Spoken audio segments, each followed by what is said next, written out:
অনেক দিন পরে চলে আসলাম একটা মিনি ভ্লগ নিয়ে।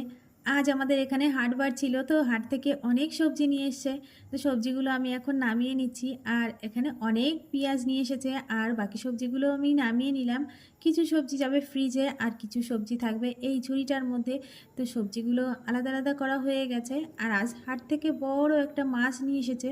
তো এইগুলো রেখে আমি এসেছি সবজি বাগানে কতগুলো সবজি নিয়ে যেতে। প্রতিদিনই তো সকালবেলায় বৃষ্টি হচ্ছে, সেই জন্য সকালবেলায় এই সবজিগুলো তোলা হয় না। এই কলমি শাকটা রান্না হবে আগামীকাল সকালবেলায়, তো সেই জন্য এখনই তুলে নিলাম। আর এখন চলে এসেছি অলগনন্দা গাছের সামনে। তো গাছটায় ভর্তি হয়ে ফুল এসেছে, দেখতে কিন্তু ভারী সুন্দর লাগছে।